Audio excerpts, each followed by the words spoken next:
The Bulls in the NBA are back at work, and the Bulls, as usual, are back to doing what they do best, losing. The Cubs and Sox face off in the first spring training game of 2024. In college basketball, the Fighting Illini gave one away to Penn State, while Northwestern sent the Chicago hometown favorite packing. And we'll dive into the fundamentals of the Chicago's newest sports talk radio show. That and a whole lot more in Second City Sports. The Friday edition starts right now.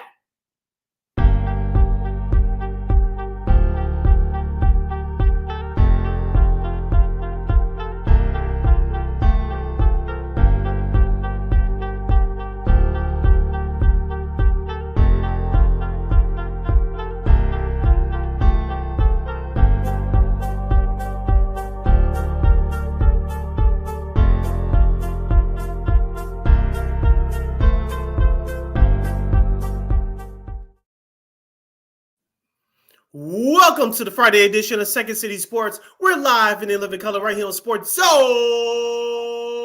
Chicago, along with Miss Lakina McGee, which is she. I am Sydney Brown. Hey, that's me. You can follow yours truly on the Twitter, X, and the IG at SidKid80. Once again, at SidKid80, that's SIDKID80. That's SIDKID80. You can follow my Lakina McGee on the Twitter, X, at Karen and the IG. Make sure you download that Sports Zone Chicago app wherever you get your apps. Please follow Sports Zone Chicago on all social media platforms on Facebook, X, Instagram, and YouTube.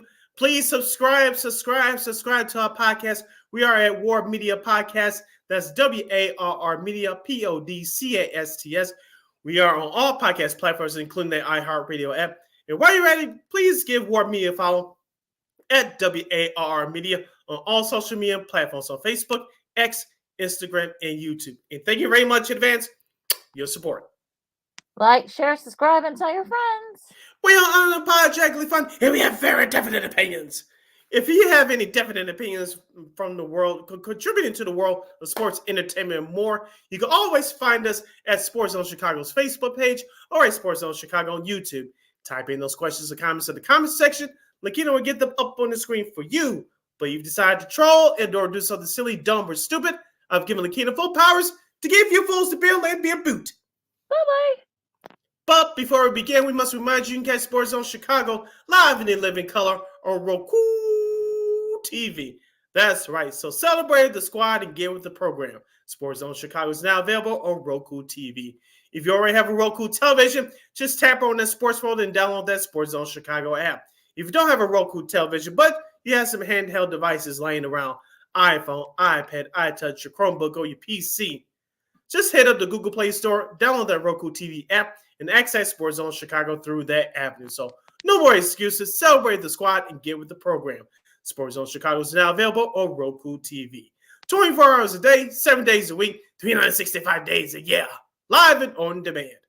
Anytime, anywhere. And you know we will provide. Yep, but we will be providing you here on Second City Sports a very, very mild day here in Chicago. That they're in the 40s. You know, of course, we're gonna have a busy show for you guys. We got our buddies, some returning favorites here. We got DJ Turbine and Titus T.W. Williams from WVON, The Fundamentals. They're here the whole 1 o'clock hour. We'll talk Bears, Bulls, and a whole lot more. Also, too, our girl Christine Manika, our long-lost friend from KXRB, will be with us. She'll finally have her say on what happened during the Super Bowl and so much more. But first, like Sid said, the Bulls were back in action. Actually, the rest of the NBA were back in action last night. And let's see what happened. See if I can get this thing going here. Close your eyes, folks. The shake, the slip, Vucevic, catch, shoot, pick. There's a game where he's the number one option, but you can tell he's much more comfortable playing with this team than we've seen in the past. Bang, bang, bang. Iowa contest 10-point lead. Nice cut by Caruso in the reverse, player movement, and a good pass by Vucevic. He wanted Horford out of there. Holiday doubled. One more pass. There you Caruso, go. Dosunmu, three. Bang, bang, bang. You saw. Here's DeRozan. Sweeps through and scores. Oh, nice little up. To shoot, doubled. Cross court, slow pass. That time White saved it on the steal. Terry to Dosunmu. That's what you have to have more of. All right, you saw at the bottom there. That's courtesy of NBC Sports Chicago. The Bulls lose a tough one in their first game back from the break, losing to Boston. I think for me, Sid, I mean, this whole thing. For me, it was the 3-point range. I mean, the Bulls were up by, I think, about 6 at the half, and unfortunately, Derek White, as you guys saw, 28 points for the Celtics was a season high, up there with a season. I know he scored like 35, I think, during early in the season. But for me, I think this is sort of what expected. I actually thought that the Bulls were going to get hammered by Boston, so I was like, I didn't think it was going to be this close. But later on, I think that kind of what ended up happening. 129, 112. The late in the second half, that's when the Celtics, they depend on the three a lot. So that's you saw what happened there, and they were able to kind of use that 3-point shooting to their advantage in the second half against the Bulls. Yeah, as you mentioned, the Boston Celtics are the number one team in the NBA as far as taking 3-pointers and shooting them at a high percentage, better than the Golden State Warriors. Yes, I know that's hard to believe for some folks, but that's what the statistics say for this year. Boston shot the ball well last night, especially from the outside, as you mentioned. 23 of 47 from three-point range at a 48% clip. That's what's going to win you most games, and that's what the Boston Celtics are made of, especially offensively. Defensively, going to the Chicago Bulls side, Lakina, there was no defense last night. The rotations were horrible. We talked about this for the last couple of years, and I'll mention it here. No defense within the interior. It wasn't much use last night, but I know Alex Caruso is the Bulls' best defender. I get it. You got to manage his minutes because he's injury prone. He's been injury prone the last couple of years, but we talked about this on our show last week, Lakina. I don't know how the Bulls are going to stack up against these upper echelon teams in the NBA, especially now with Zach LaVine being done for the year. Patrick Williams is still out, and Torrey Craig injured himself the other day in practice. So the Bulls are down a couple of guys, and like you said, I thought they were going to get blown out too last night. I know 129-112 sounds like a blowout. It really is not in today's NBA if you get hot, but I don't know how the Bulls are going to string together a nice long winning streak to get over that 500 mark. I just don't see it. I mean, they do have a tough schedule going into the second half, and I do wonder though. Yeah, well, look, I wasn't expecting them to beat the Celtics, so they actually gave the Celtics all they can handle. So for me, I just think that okay, you know what? I don't want to say it's associated as moral victories. I mean, they do play the Pelicans in New Orleans tomorrow, so I'm. To me, or Sunday, I should say, and I think to me that's kind of like the measuring stick for me. The Pelicans, they shouldn't have too much trouble with it. I know they're kind of right there in the thick of it in the Western Conference, but they've been up and down as well. The Pistons, that shouldn't be a problem either. Cleveland, they get Cleveland at home, so they always play Cleveland tough.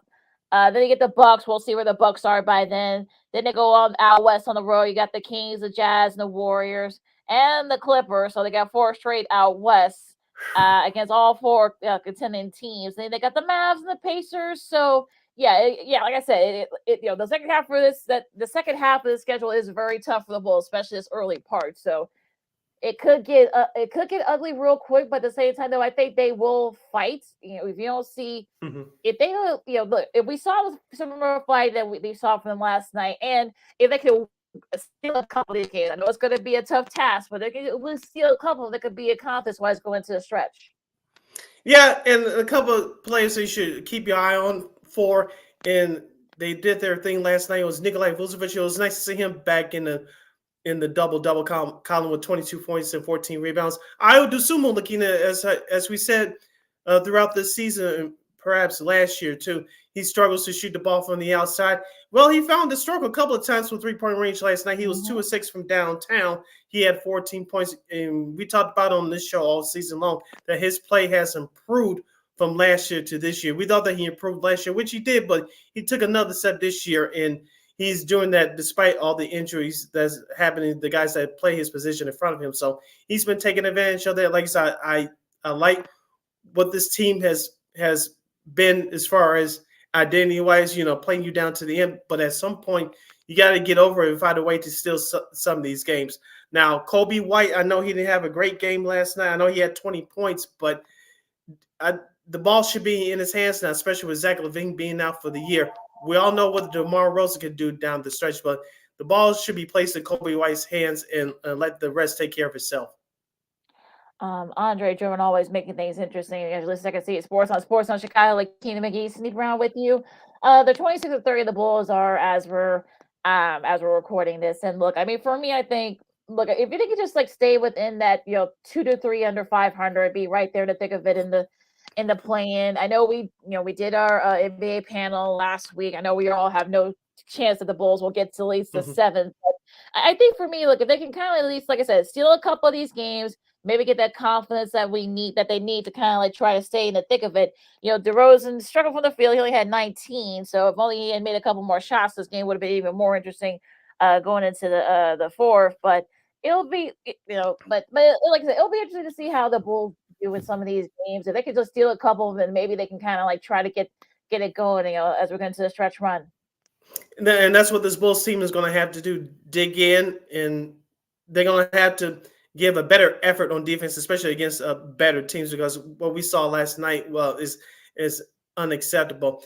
As I said last week, Lakina, on our panel show, I'll say it to you here and to our viewers and listeners here. Where the Bulls are in the standings right now, I know Orlando's still hanging on to the 8th spot. I know they did something magnificent last night. We'll get into that after the break. But you still have Orlando hanging around. You still have Brooklyn, even though they're free falling, they still hanging around. And you still have the Atlanta Hawks hanging around.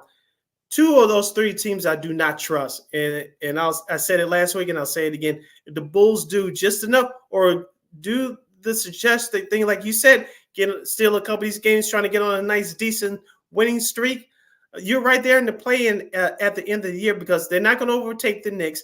You're not going to overtake the Milwaukee Bucks. You're definitely not going to overtake the Cleveland Cavaliers the way they're playing right now to get out of that 7th seed. And you're not going to overtake the Philadelphia 76ers, even though they're without Joel Embiid. So I think the Bulls will do just enough to stay in the play-in game. But where they go from there after that, it's up in the air. Well, we were just to see what happens there. We'll get to the rest of the NBA, do a couple of these games real quick before we go to break. Sacramento, no trouble with San Antonio. Steph had 32 as the Lakers lose to the Warriors. The Warriors beat the Lakers pretty handily, 128-110. And speaking of being in the play-in, they're kind of right there in the thick of it. They're talking about Golden State. So they've been getting hot lately. They're now at 28-26. It'll be interesting to see, can Steph and the Warriors keep it up? Also, too, you have Draymond Green, who's back from his suspension for about a month now. He's been on his best behavior, and he's been playing a vital role within that team, both offensively and defensively, also being the emotional leader. But on the flip side, Lakina, LeBron James did not play last night. I have a problem with that.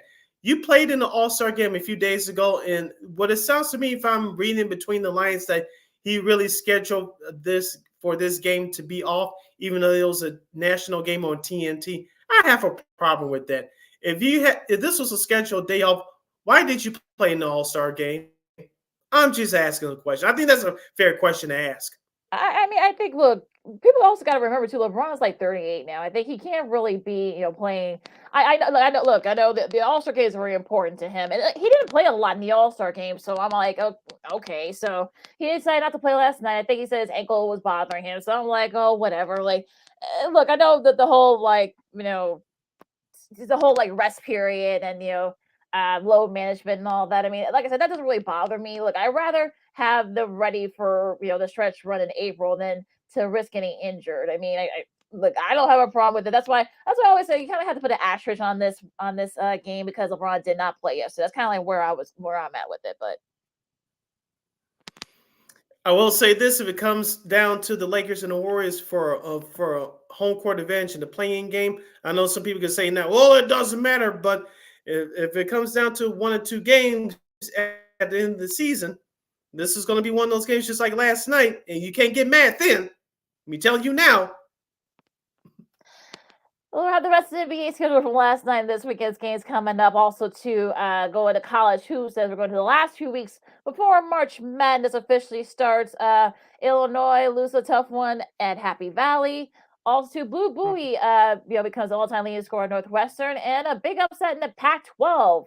from last night. Lakina McGee, Cindy Brown coming up next. More round ball talk. Lakina, Second City Sports on Chicago. More round ball talk. Easy for me to say. Yeah, look, it's Friday, folks. What can I say? More round ball talk. On both pro and college. Right after this. This year, my mom got me the perfect bag for back to school. These colorful binders help me stay organized. These headphones are just what I need for studying. These new sneakers are just what I need for the new year. This jacket is a real must-have. My parents got me the skateboard I wanted. It's pretty cool. These scissors really come in handy in art class. These colored pencils, too. These new socks, they can be a real lifesaver.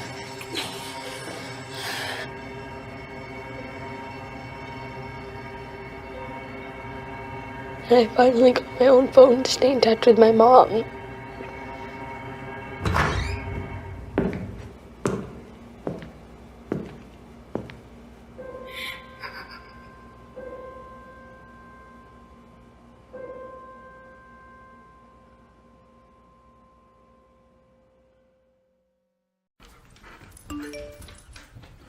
Trisha's having a sleepover tonight. Can I go?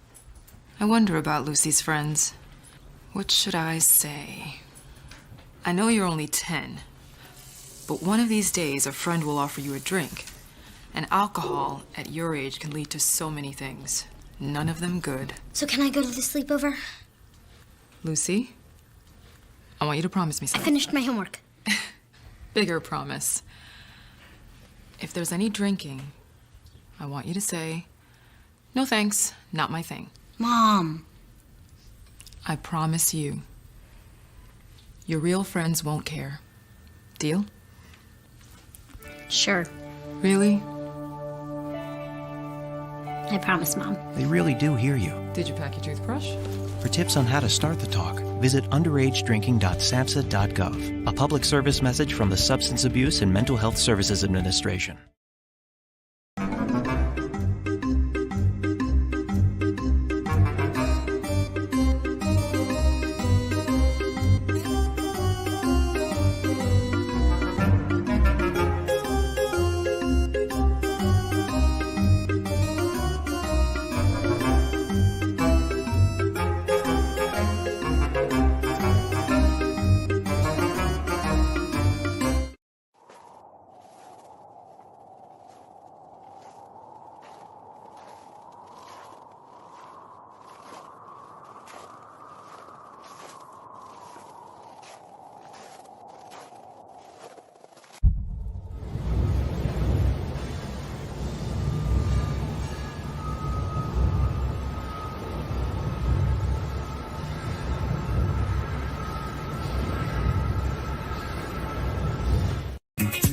Hey, this is Dr. J, and I listen to Sean and Maya in the morning.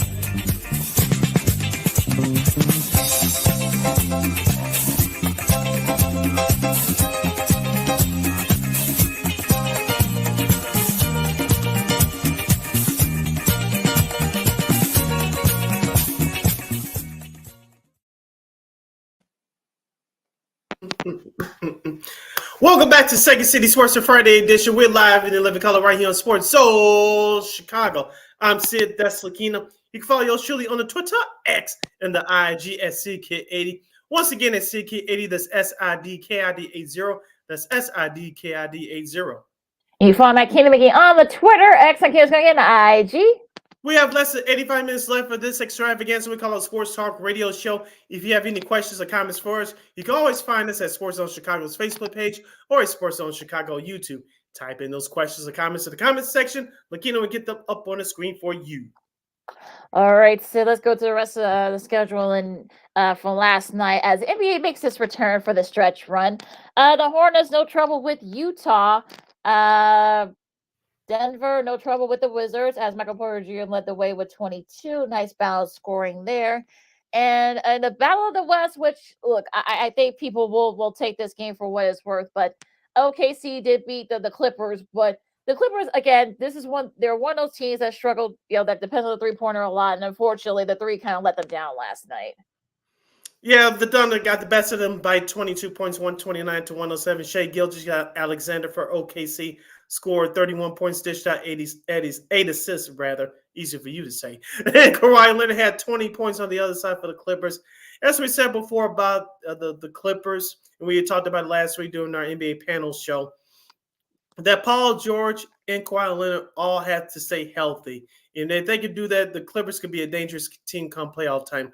Russell Westbrook is adjusted to his role coming off the bench, and James Harden is perfect in his role being the playmaker. You don't have to depend him to carry the team. So this loss last night by the Clippers, of course, is not – you don't like to start off the second half of the year 0-1, but like you said, it's not the end of the world for this Clippers team. On the flip side, for OKC, it just gives them more confidence for them to finish in the top two, no worse than top three in the West, trying to take care of business for home court advantage throughout the playoffs.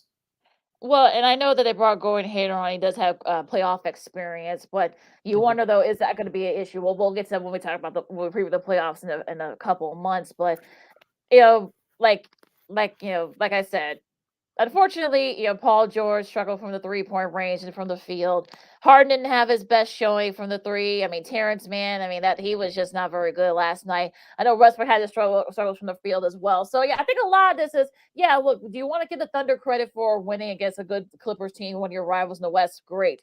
But at the same time, though, you take advantage of the other team not shooting the ball well. So we'll see what happens with that the rest of the way here as the Pelicans beat Houston 127-105. That's a Bulls next opponent. TJ McCollum had 28 points. Dallas and Phoenix. Now I did see a little bit of this game, and the Suns, unfortunately, they were, they kept it close for a little bit, but it was the second half that kind of, did them in. They struggled a lot from the 3-point range, especially I'm talking about the Suns, and of course Luka led the way also as well. I know these teams have played each other a lot this year, and Kyrie, of course, was a big factor. He didn't play in a couple of those games. He had 29 points. So for me, I think this is sort of one of those things where, okay, you know what, it is what it is. But yeah, also like I said, the 3-point range kind of killed them as well. I know 42% is not bad for the Suns, but. But 43% for the Mavs. So yeah, I'm gonna pick the Mavs if you're gonna shoot the three better, especially the second half. Well, as you mentioned, they did that last night. Luka Doncic was on fire. We mentioned with 41 points. He was 1 rebound shy of another triple-double. So we all know what Luka could do. It's all about Kyrie Irving and a couple of other new additions like P.J. Washington and Daniel Gafford that the Dallas Mavericks acquired at the trade deadline. I think they got much better as far as interior defense. But we'll see what happens with this Mavericks team going forward, because remember, Lakina, the last year they missed the playoffs. A couple years ago, they got to the Western Conference Finals. It was Luka and now former teammate Jalen Brunson. Now, your roster is almost completely made over, but we'll see if Dallas can stay out of the play-in tournament. And also, too, hopefully maybe Luka can get a little bit of rest, because we saw what happened last year. One of the reasons why they missed the playoffs was because Luka ran out of gas. So hopefully, they'll be a little bit more careful with him this year. Toronto, no trouble with Brooklyn. We talked about them earlier. The Knicks beat the Sixers 110-96. Bojan Bogdanovic got his best showing since joining the Knicks. 22 points, losing effort for the Sixers. Tyrese Maxey had 35 despite his best efforts. I'm not worried about the Sixers, because we'll see. We'll find in a couple of weeks if Embiid will be able to come back. But for me, I think, look, a nice showing for the Knicks. But I think for me, this is sort of one of those things where I'm a little worried, about the Sixers and how I think they're like 2-6 since Embiid went out or something like that. So. I'm a little concerned here. Nicholas Batum, Tobias Harris. Maxey's gonna need a little bit of help here. Buddy Hield, I know you just got there, 14 points, but you need to do more, dude. I'm a little worried about the Sixers at this point with no Embiid, especially. Yeah, you just took the words right out of my mouth. And I just hope that new head coach Nick Nurse is coaching them to play like Joel Embiid's not coming back instead of playing like, oh, we're going to wait till he comes back, then we'll turn it on him. Yeah, he's not there. You got to play with the sense of urgency, and it's going to have to be a collective effort. if you play it like you expect the Embiid to jump back in the lineup within any minute now, you're going to lose focus. You got to play it like that he's not going to return for the rest of the year. As you mentioned, Tyrese Maxey, congrats on him making an All-Star game last weekend. But if you think it's just going to be just him to carry the team, you're in a whole lot of trouble. As I mentioned in our previous segment where we were talking about the Chicago Bulls, it's a real possibility if Philadelphia does turn it around here, they're going to fall right into the middle of the play-in tournament, and that's not going to be good news for still with the kind of talent they have around this team, even with Embiid gone. Exactly. So if you're Sixers, you're hoping and praying Embiid can come back and perhaps maybe can try to stay out of that play-in tournament, because if they have to end up playing the Bulls, I call it a toss-up, but that's just me. The Pacers, no trouble with the Pistons. Speaking of another Tyrese Halliburton had 25 there. And Orlando, which some would say is a mild upset, they beat the Cavs 116-109. And Orlando's like right there, like in the fifth, sixth part of the Eastern Conference. Yeah, we'll see. Maybe they're starting to finally figure things out. I know Franz Wagner had 14 points, and a nice little balanced scoring there. But it was really their bench that kind of did a lot. 22 points on the bench for Wagner. Joe Ingles had 12 points. So it was really the bench that kind of helped Orlando pull off this upset. Yeah, sometimes when your stars are struggling, you need your other helpmates, your supporting cast to pick you up. That's what happened last night with the Orlando Magic. They scored 62 points combined in the second half. It was nice for Evan Mobley to show up on the other side for Cleveland. 14 points, 8 rebounds, 6 assists. I know he's been injured for the last couple of years. I know Cleveland's been going through injuries as a whole as a team. Darius Garland missing a lot of the first half of the season. Of course, Jerry Allen, my guy, the big guy who was an all-star a couple of years ago, he's missed some time, but he's back now. But Donovan Mitchell, as we talked about with Philadelphia earlier, looking with Tyrese Maxey, Donovan Mitchell is going to need some help again. I know Max Strus has been there off and on throughout the first half of the season, the free agent signing from Miami. But outside of Strus, who else do you have on that Cleveland Cavaliers team? Other guys got to step up as well. But Cleveland's been one of the hottest teams in the league over the last few weeks. And I know it wasn't good to start off on a losing note at home last night, but Donovan Mitchell's going to need more help if they want to stay out of the play-in tournament, perhaps get home court advantage in the first round of the playoffs. They really are they got a pretty tough schedule. Talk about Cleveland does, so they're definitely going to need to get it going here. Speaking of the schedule, let's talk Friday night NBA, especially these games tonight. Toronto and Atlanta at 6:30. Speaking of Cleveland, they go on the road to play Philly in a back-to-back. That's going to be first game of the ESPN doubleheader. Fans will see what mood they're going to be in as they face Houston tonight as well. The Clippers, they'll try to get their loss out of their skis, and they face Memphis.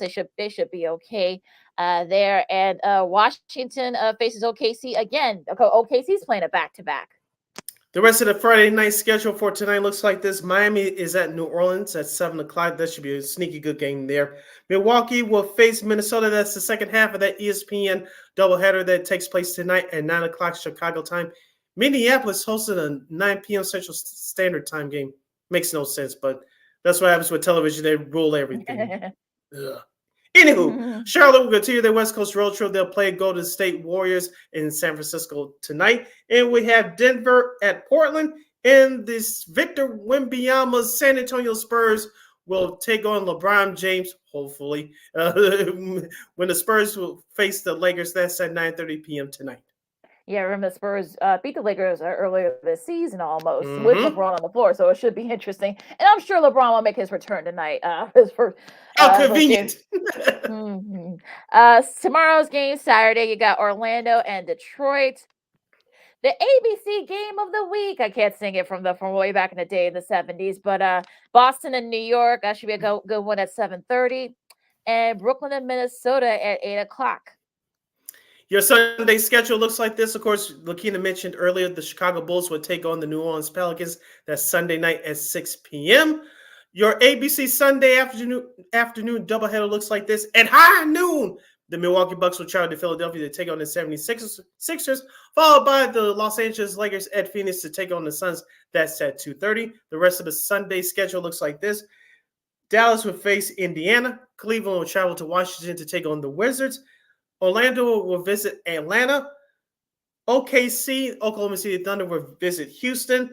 In the Sunday night ESPN doubleheader looks like this.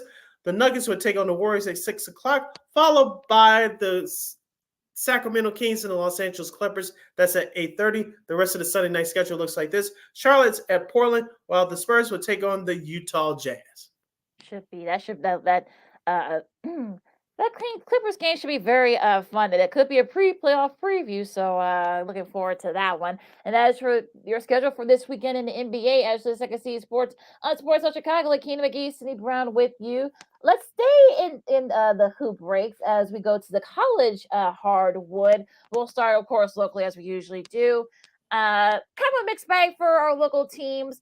Northwestern, congrats to Boo Buie. He becomes Northwestern's all-time leading scorer. That happened a couple of nights ago against Michigan, and no trouble with for the Wildcats against Michigan. On the flip side, though, on Wednesday for Illinois, that little gift that Coleman Hawkins tweeted about Skeletor having a pleasant day. He didn't have a good night as Illinois loses to Penn State. A rebuilding Penn State squad might over in Happy Valley. I'll start out with the winners first. Congratulations to Northwestern. I think they are a tournament team. They're 19-8 overall for the season. They picked up another Big Ten win. They had a bad loss in their last showing, but give Chris Collins, the head coach, credit with what he's doing with this young squad. As we always say, he has his kids get after it defensively, but they're mixing it in offensively this year. The Nicholson kid in the middle, I'm really starting to like him. Of course, Boo Buie is leading the way, but I did watch some of the clips of the game late last night. I know Stephen Bardo, the hometown guy, was on the call for FS1. You notice Michigan was playing a trap defense in that first half, but Northwestern started to figure it out in that second half, and they started to put Michigan away late in that second half. So as we talked about Northwestern getting after you defensively, they really have athletic players that they can maneuver and start off offensively. And they're sneaky good on the fast break, Lakina. I know people don't want to give that team credit, but the few opportunities they get on to take advantage of the fast break, they can do it. Yeah, they can. And like I said, I mean, they can probably, again, if they don't have the kind of games they've had against Chicago State, especially, I think that might, and they've also lost to Penn State too. I'm talking about Northwestern. So if they stay away from those types of losses, I think they should be fine. And yeah, I mean, look, we'll see what happens. I mean, I really like what Northwestern is up to. So yeah, it should be a fun next couple of weeks here in the Big Ten, especially. Now, Purdue took advantage of that loss from Illinois. They beat Rutgers, had no trouble with Rutgers. There's Zach Edey. Now, as far as the Illinois loss is concerned, I mean, look, the guard play, that's been an issue for Illinois for the last couple of years, and they didn't hit their shots when they needed to. So for me, I think that, again, if Illinois gets, look, I've said this for the last few years with Illinois. They can either go one of two ways. They can go all the way to perhaps maybe get close to the Final Four, or they could end up losing in the second round. That's kind of just how Illinois is at this point of the season. That's how I feel.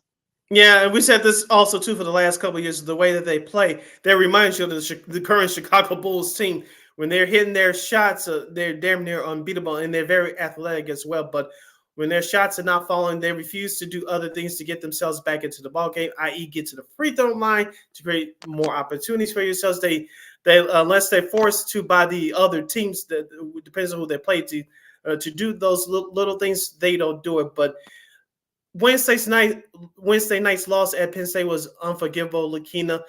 They dominated Penn State in every statistical category just about, but they turned the intensity off. They got caught with their pants down, no pun intended, and Penn State deserved to win. Even on that last shot, Lakina, Illinois should have made that layup. I forgot who missed it, but Penn State was doing everything to give them the ball game on that last possession. Illinois had a chance, and the ball rimmed in and out, but I know Illinois will play. I believe Iowa tomorrow. We'll go through the schedule in just a moment, but I expect Illinois to bounce back big tomorrow at home. we'll see as we talk about the rest this week in college hoops. Just last night, Washington State, Wazoo, the Fighting Klay Thompsons, they beat Arizona for the first time in a while. I think I don't think they've ever beaten them when Thompson was there. But Jalen Wells hit a 4-point play late, and that cemented the Cougars win. Kyle Smith's done a great job with that program. They're kind of quietly they do play again. And they're in the driver's seat in the Pac-12, so they could perhaps maybe do some damage in the tournament. They have a nice veteran squad. They can't shoot the three very well, but they can't beat you, on the defensive side. That's really kind of what got it for them yesterday against Arizona. Yeah, speaking of Arizona, Lakin, I want to ask you this. Do you think they have the talent to get to the Final Four? I believe they do, but sometimes I just get this feeling that maybe it's just me, and it's okay because I haven't watched them a lot this year, but a couple of times I watched them, at times they look very dominant, but at times I'm not going to say they look disinterested, but they're just not consistent for my liking. Maybe I'm reading it a little bit too much, but that's the feel that I get. Yeah, I mean, they have been a lot consistent. I think you saw what happened last night. I mean, I don't think they expected Wazoo with that pressure defense to kind of get to them. I know they kind of tamed Caleb Love a little bit there. 27 points is not a bad day for him, but he did, they did alter his shot that would have tied it and forced it to overtime. But yeah, I mean, Arizona, look, you saw what happened last year. They lost in the first round too. So unfortunately, this might be, hopefully this year's team doesn't have the same fate as last year's team. But yeah, I mean, again, a lot can happen. It's all about matchups and whatnot. So we'll have to wait and see what happens there. Now, the rest of the schedule before we go into this weekend's. Real quick, Dayton loses to George Mason, so that helps out both Loyola and Richmond because they're both right there in the thick of it in the Big East. Duke, no trouble with Miami, saying that Wednesday schedule. Alabama and Florida in overtime. That was a thriller there. Florida was actually up 8 and with about 2 minutes left, and Alabama was able to come back for overtime and ended up winning in regulation. LSU with a nice win at home. But a crazy finish, by the way, but a nice take that, John Calipari. Yeah. I was hoping not for that one, but New Mexico in another thriller against Colorado State at the Pit. DePaul, they got their bus kicked by Marquette. Whatever. What you expect?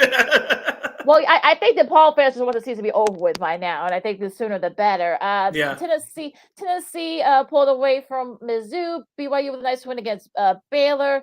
St. Mary's trying to stay there in the thick of it in the West Coast Conference. Texas Tech edges out TCU, and yeah, that's about it.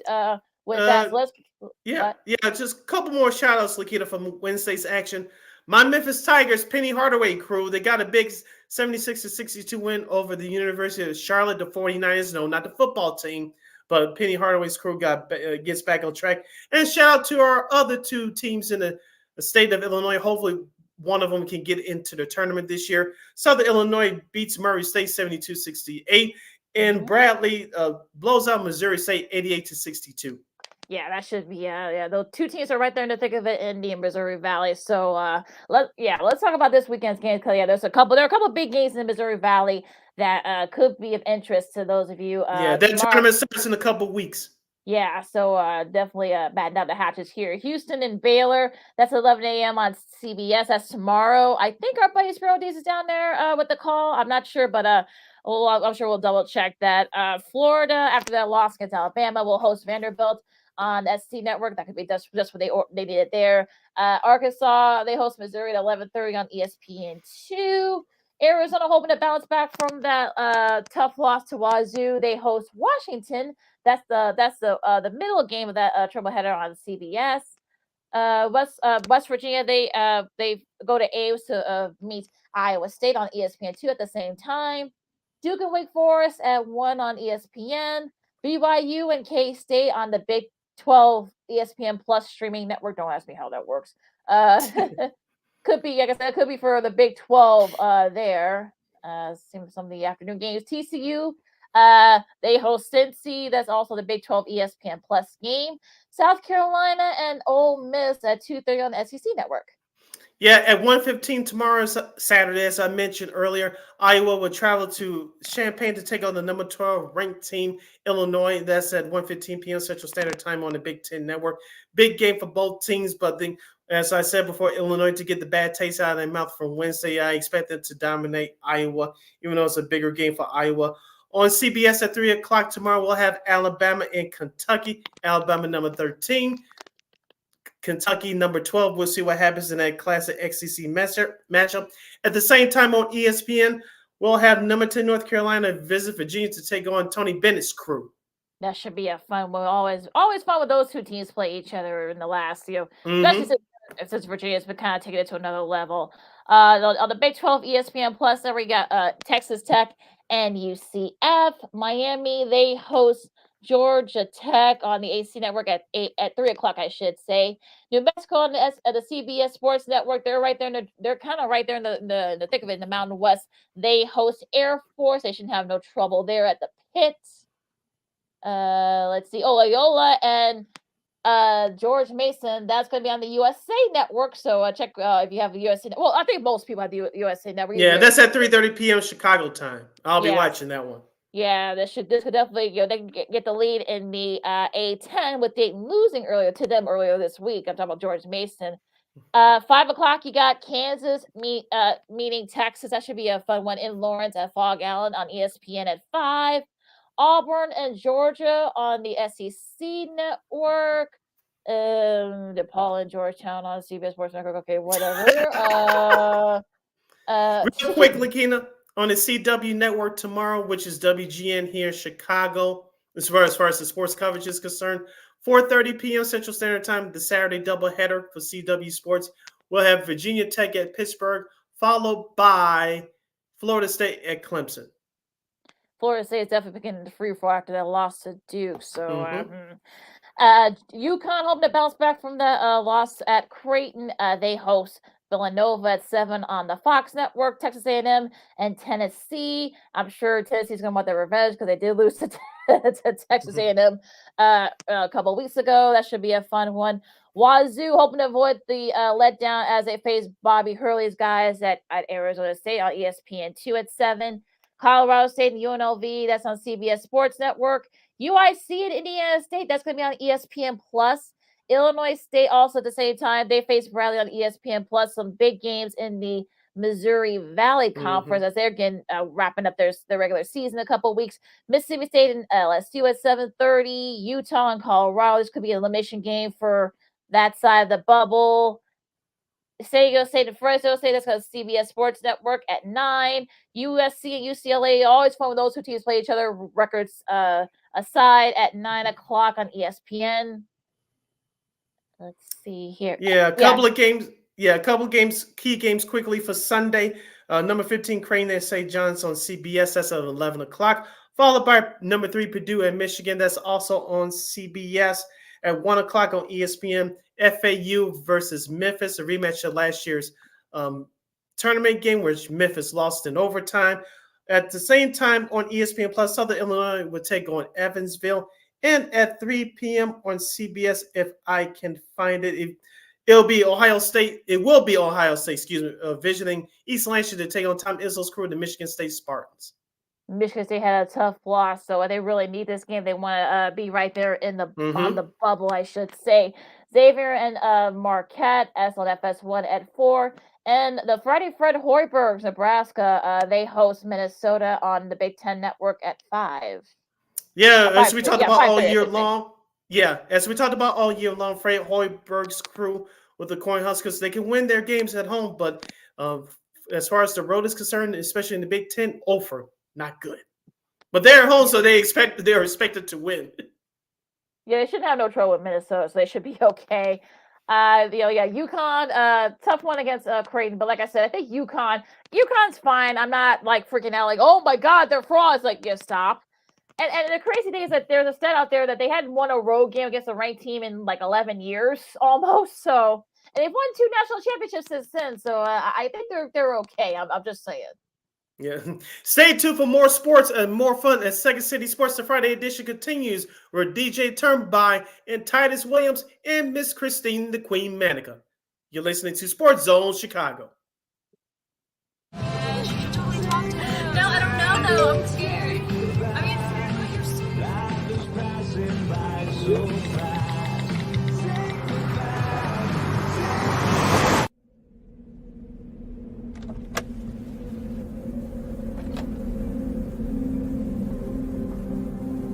Do you know that you're in my lane? No, not at all. Are you not paying attention? Are you texting? I was just checking in with my mom. I was telling her that I thought we'd be home by 6. It's okay. There's enough time. Just pay attention. I'm not even halfway through my text. There's no way. I'm not even going to look up. My babies are in the car. You have to pay attention. It's just supposed to be a quick text. I'm so sorry.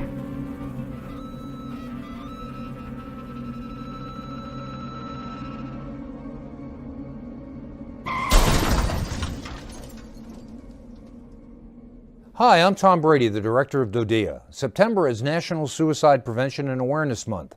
The simple act of reaching out and caring for those in our communities is something we all can do. Just being there for someone you care about can be a tremendous first step in getting them access to confidential resources and support that they need. It only takes one person and one small act and 1 minute to make a difference. Let's make a difference.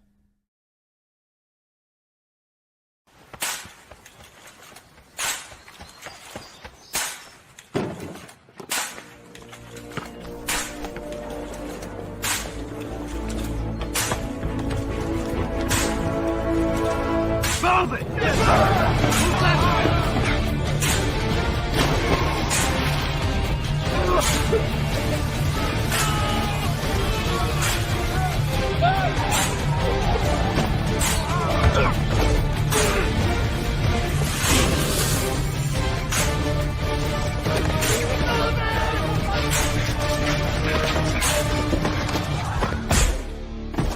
Many will hear the calling.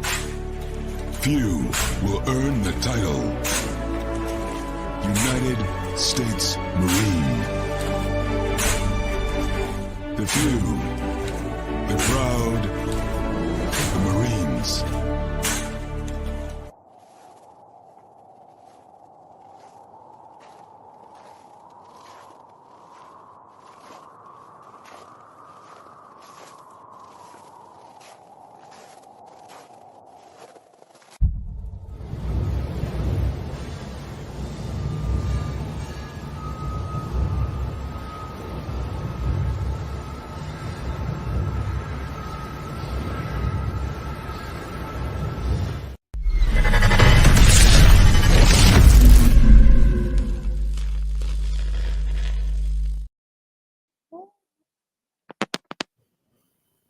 Welcome back to hour number 2 of Second City Sports, the Friday edition. We're live in the living color right here on Sports Zone Chicago. I'm Sid, that's Lakina. You can follow yours surely on the Twitter, X, and the IG at SidKid80.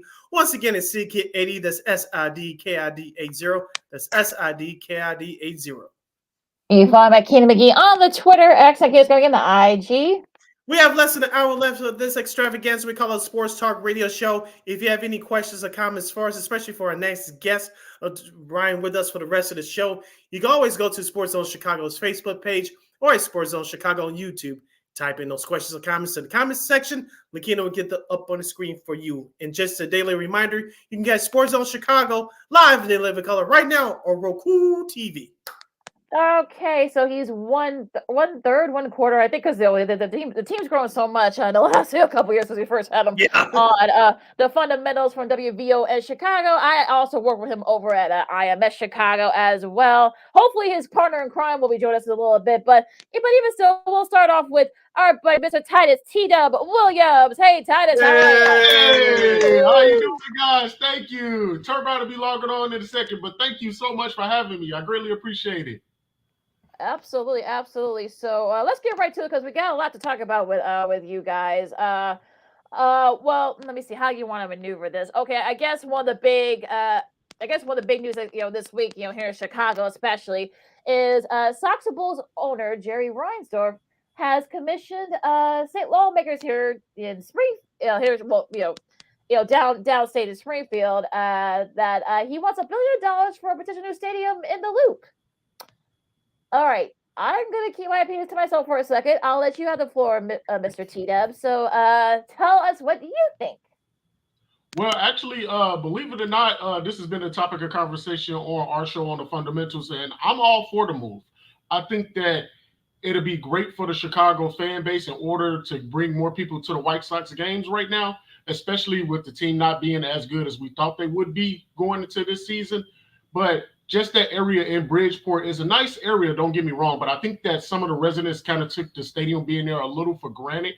And so with the stadium being moved possibly to the South Loop area, I think that brings out a whole different avenue of the city. I think not a lot of revenue can be made right there, especially if they follow the blueprint of Jerry Jones or SoFi Stadium and just build this whole community of things to do around it, even Wrigleyville. So just the things to do around the new stadium, the possibilities are endless. I'm all for it. Now, I don't believe that it'll deter fans from going to White Sox games at all. I mean, it's still in the city. It's still not too far north. So I think that if it is possible for a new stadium to happen, I'm all for it. Here's a couple of things. The stadium that they're playing right now, it's been, of course, it's owned by the state. It's been refurbished so many times throughout the years. It wasn't falling on its head like Wrigley Field was when the Ricketts bought the team, and they restructured that many years ago. So the actual stadium that they're playing is fine. I do agree with you, T-Dub, as far as it'll bring in more fans because you're in the South Loop, you're closer to downtown, and you're going to get some new fans. But just like what the team is going through right now, if you're not winning, the fans are not going to show up. Now, they're going to get the new fans, assuming that the stadium deal goes through at some point. But should the Sox do what they are doing right now, the first couple of years of that new stadium, fans are not going to show up. And what the deal that Reinsdorf has right now with the state, with this current stadium, if you have 2 million fans or more in attendance for the year, he has to pay the state. If it's under 2 million, he doesn't have to pay a thing. He's definitely not going to get that deal with this new stadium. So that's why he's asking us citizens of the state of Illinois to pay. As I think we talked about this too, Lakina, a couple of weeks ago. If you ask for the fans to pay the majority of this, while these owners had billions and billions of dollars, it's not going to fly. I think I saw you tweeted out the other day. You corrected me if I'm wrong, Lakina, but you said to put this out to a vote. I don't think the reason why the state is not going to do this is because they know the temperature in the room. Most fans would say no to paying for it. Well, and I know that I'm sure our Governor Pritzker, will probably say in a very nice way, "F you" to Mr. Reinsdorf. And I just think that he won't say it, but he'll do it in a very classy way. He'll shade you, but he's not going to up and do it. He'll do it in a very nice way. But yeah, I mean, I would say let's go a little further west and go. What about that stadium over there at the United Center and the Bulls? Just saying. That's all I gotta say on that. And I know Reinsdorf says, "Oh well, we needed to compete on the field and whatever." But I'm like, oh really? I thought that was supposed. Well, that's what's happened the last time they built the now of course G-Rate Field. Wasn't that supposed to be the same situation there? So. And he knows the Bears are kind of at their heels. I know we'll talk about the Bears situation in a second, but seriously, you want to play that card? You want to say poor? You want to do this? Like no, Mr. Reinsdorf. So look, if you want to go to Nashville, bye, see ya, because you're not going to get $1 billion, especially look. I get there are some instances where the Rams and other teams, yes, they fund, yes, the people funded the stadium, but Illinois is in a pretty, we've actually been doing pretty well lately, and the economy has improved in Chicago, but I'm just like, no $1 billion for you, Mr. Reinsdorf. No. Here's the thing too, Lakina. the White Sox they were supposed to rebuild that area to, like TW was talking about earlier. They were supposed to put a couple of old timer historically fan favorite bars like McCuddy's back in the day when it was at Old Comiskey Park. They were supposed to rebuild that area. They didn't do it, and so I know the residents were mad at Reinsdorf for that, and rightfully so. I was talking with someone over the last summer, and they was telling me, like, if you really wanted to have your fans come out to your ballpark, even the team's not doing well outside the opponents that they play, they could have built up the whole neighborhood. Now, told me, that was the plan, but Reinsdorf for some reason just didn't want to do it. he gets to get away with that now if that new stadium is built downtown, because they're going to get a cut in that hotel tax. You're going to get more. The city's going to get more tourism money. As far as what's on that stadium property, with the parking garages, the bars, and the restaurants, and the pro team shots, Reinsdorf is going to get a major cut of that. Yeah, I think it all comes down to money, honestly. I mean, we know as taxpayers, we don't want to end up paying for the new stadium, but at the same time, no matter what, we're going to have to pay something if it does come into fruition. But I think the biggest problem with Reinsdorf is right now is the fact that he's trying to get his attendance up so he can get this money. However, if you look at the Bulls, if you look at the White Sox, the biggest problem right now that he has is that the fans are loyal. However, he's not making the revenue where he wants it to go. So I think he's just trying to think of something quick, like, okay, let me get fans in seats and be happy again, is to try to get this new stadium.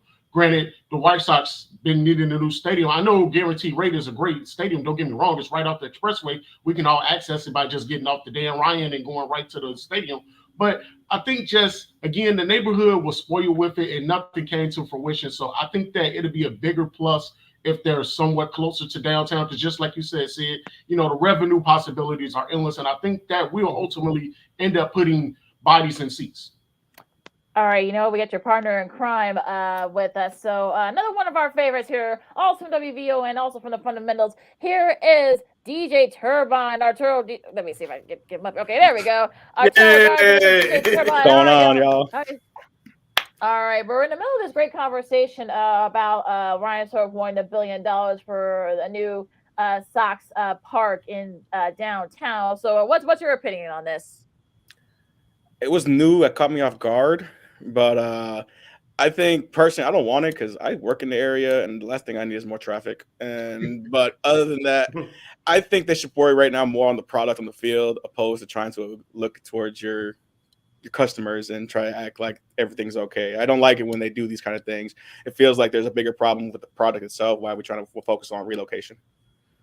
Sorry, Titus. I know how you feel about that. Let me put you. And we'll ask her Christine Manika, who's also a Sox fan, and she'll be joining us in a little bit. But if you had to choose, because you saw that nothing's official with the Bears over at Arlington, would you rather have a Bears stadium downtown or a White Sox park downtown? You only have one. Because I'm sure it's probably going to end up happening. So, Sid, I think, as I said last week, I think it is going to be the Bears, because the Bears are a much bigger priority, and they have most of the Chicago sports fan base behind them. As far as the White Sox, you have at best one side of town that's behind the White Sox, and we know what the other side is. I'm not going to get into that just yet. But the Bears, I know that heard some reports saying that they're quote unquote out on Arlington Heights. I don't buy that BS for a minute. They're still trying to keep their options open, see if they can do something with the city of Chicago. Lakina, besides, I'll kick it to you guys as well. Outside of where the Bears play right now within the city of Chicago limits, where is you going to build this potential new stadium? Because what this potential new stadium is going to be is, like you said, Lakina, earlier, with SoFi Stadium, Los Angeles, where the Rams and Chargers play. And plus, that stadium is going to host the 2028 Olympics, but by the way, for those of you scoring at home. But it's going to be a classic indoor stadium. You're going to host not just the NFL, but you're going to host concerts and Super Bowls and NCAA tournament games, both college basketball and college football. So it's going to be used all year round. And outside where they play right now within the city limits in Soldier Field, where else are you going to put that stadium within the city of Chicago limits? I don't see it, unless you guys know something I don't. T, you want to take that? You want me to take it? No, I mean, to answer it, I definitely believe that it'll be the Bears' priority number one, because, I mean, it's just hard for Bears fans not to imagine the Bears being in the city of Chicago. And so I don't buy the whole thing where the whole Arlington Heights conversation is done either. I'm definitely with you on that, Sid. I think there's a lot more to come with that. But I think priority number one would definitely be the Bears. Now, I would say that I would be open to some sort of remodeling around Bridgeport area for the White Sox if they could possibly do that and they couldn't get the stadium. I think that you have to have some type of investment over there in order to get the fans back in the seats, because we all know that even when your team isn't good, as long as you have something to do around the stadium, people will still come. And so that's what Jerry Reinsdorf is kind of banking on with trying to get this potential new stadium, because he knows his backup plan is if the city of Chicago does somehow ever way, flake out of the deal, he can possibly get some type of buildings or some type of bars and new locations around the stadium to boost up enthusiasm. Because honestly, I mean, right now as a White Sox fan, we're kind of in the middle of, good and bad. So I think that's really where his real goal is try to drive some type of revenue around the stadium and make it better. But priority number one is definitely the Bears. I mean, we can potentially have a future quarterback here with Justin or Caleb that is, going to be the quote unquote guy. The team is getting better year after year. So definitely for sure the Bears stadium is number one. I don't know where you put it besides Arlington Heights around Chicago, because now the city of Chicago is building up new casinos. As we know, we saw the official Bally's go up a few weeks ago. So I don't see exactly what place or area you can put it. Maybe where the old Michael Reese Hospital was, but that has so much stuff that need to be cleaned up from where the hospital was and hazardous material, things of that nature. So that's really the only place I can see it being put in Chicago. Other than that, no, I think that priority number one is definitely Bears for sure. I agree, honestly. I think that when you go between these two specific franchises, it'd be a different story if it was a universal, like, Chicago love for the Sox. And I'm not taking anything away from that, but as the Bears organization is, that's a whole city love, and this city loves it. So I feel that's what's going to happen. And I have a hard time just imagining the Chicago Bears still playing away from the lakefront, even though that we're going to be going to possibly a dome. So the lakefront would even be a factor when it comes to maybe a remodel. But I would like to see them still stay here in the city. Other than the Arlington Heights, there's been so many things, from like playing all the way in Waukegan, somewhere down in like Country Club Hills. There's been stories all over the place when it comes to where the Bears could possibly go. But at the end of the day, they should stay here in the city. Again, to what you said earlier, I don't believe them also when it comes to the news, how the Arlington Heights thing fell apart. They bought it. They own it. So what are you going to do with it? Just have a big parking lot? Go ahead, Sid. Go ahead, Lagina. No, you go. No, after you. No, I was just saying, my point was earlier, and T-Dub just hit on it. Where else are you going to put that stadium within the city limits? I just don't see it. And plus, over there, T-Dub, you could back me up on this. Aren't they? I know Jackson Park is not too far from Michael Reese Hospital. They were supposed to put up the new President Obama library over there. So even they did want to put over there, they're not going to dump Obama's library for that new stadium. Right. I mean, it would be right next to the Obama Center, and then if you do it, because that was kind of some of the area where they wanted to put the stadium for the Olympics back 10 years ago or so now, and so they still have a little bit of room over there to possibly build a stadium, but it just wouldn't work out because, like you said, the Obama Center would be in that same exact area.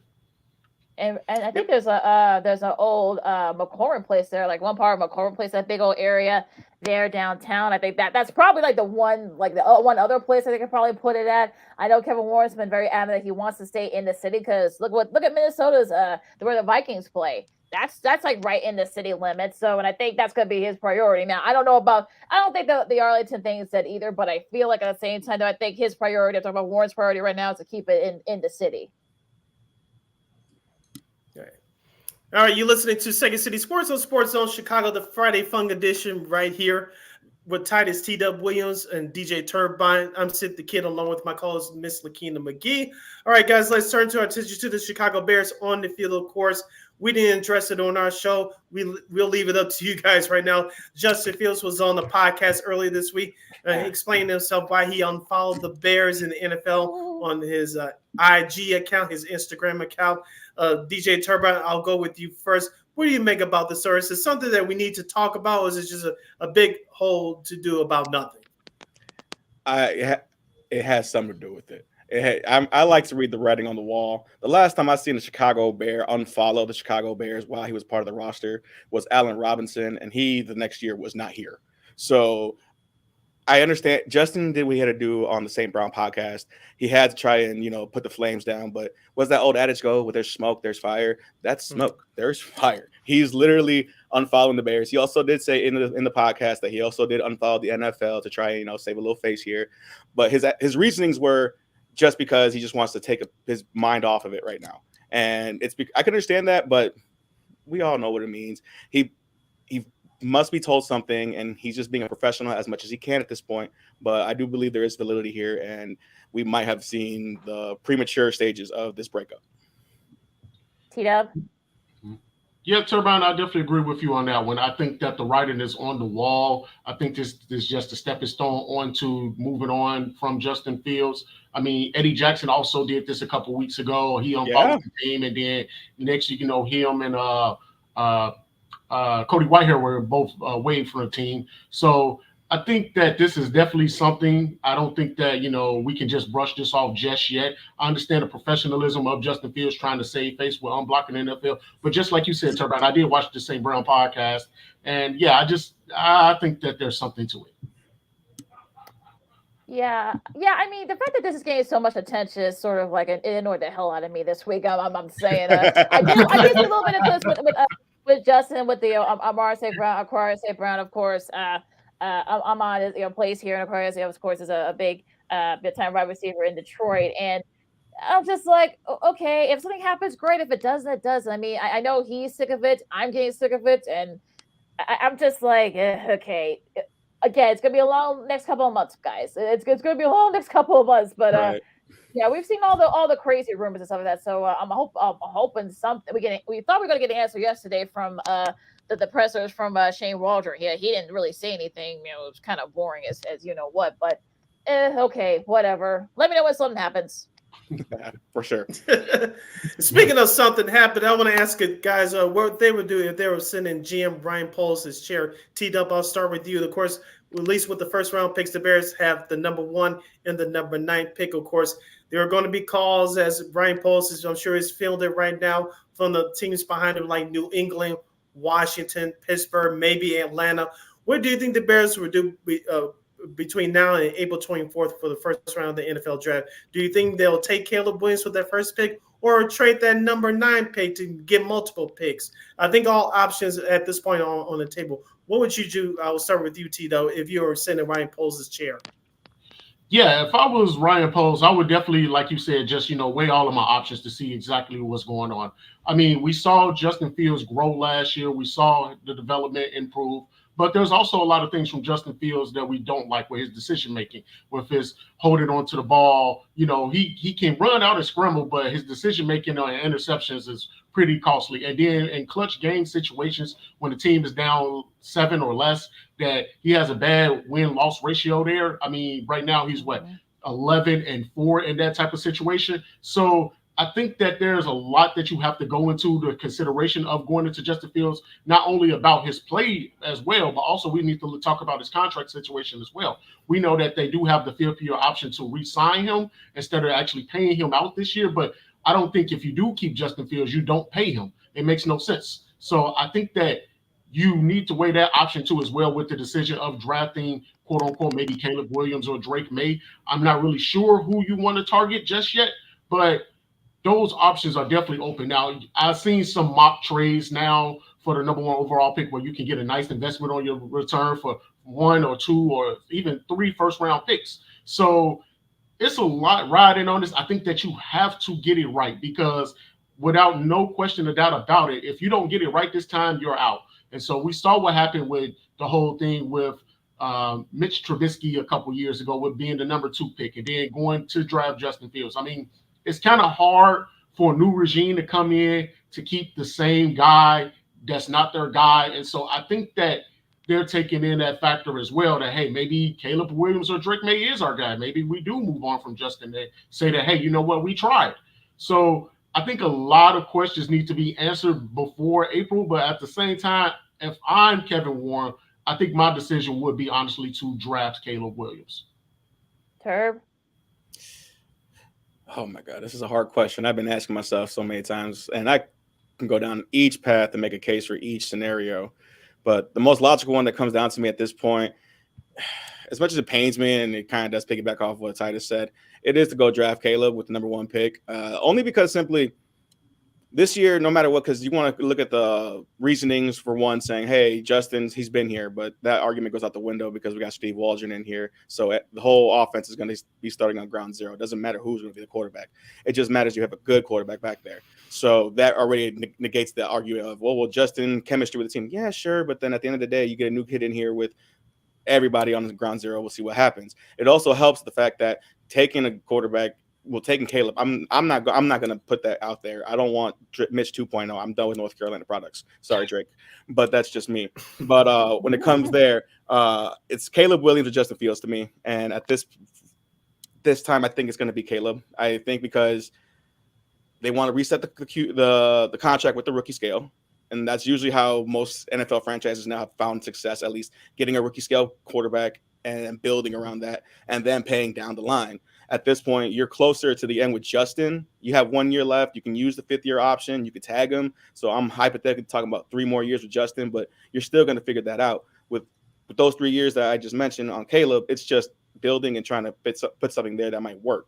So I think now at this point, logically speaking, that's where their mental is going. They're going to go and try to reset the whole cap and everything like that and build around Caleb. And with the rest of the picks, I think you got to use that opportunity to fill out those pieces that you need. We do have a hole now on our secondary. Eddie Jackson's not there. You still got to find some help on that offensive line, whether it's the tackles or the center position. Some people might like the tackles, some people might not like them.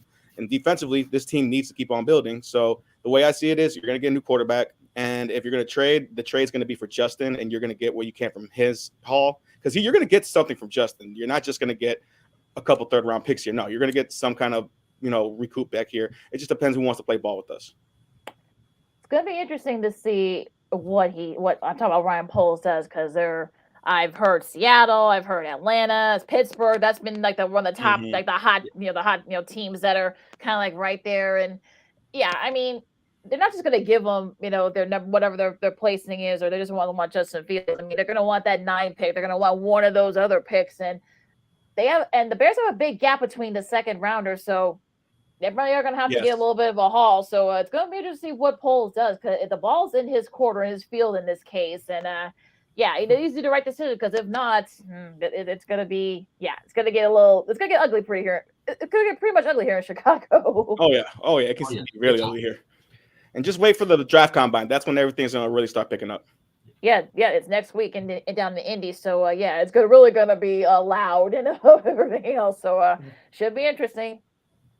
Yeah, if I was sitting in GM Ryan Poles' chair, I think what they'll do is I wouldn't draft Caleb Williams. I'll try to trade that number 1 pick, because as I mentioned at the top, these other teams are calling, because the Bears still need draft picks, because I think if they can get this right, I think they can sneak into the playoffs next year, but their foundation is still being built. I think they have it as far as defense is concerned, but offensively, especially with the offensive line, you need a center. I think they're going to get that in free agency. And this is the draft for left tackles. I think the Bears need to draft a left tackle. I think you're going to get that. You can get that if you trade the number 1 pick or the number 9 pick to get multiple picks. I think they can do that. Also, you need to draft a wide receiver. I know everybody says, well, we have a wide receiver. His name is DJ Moore.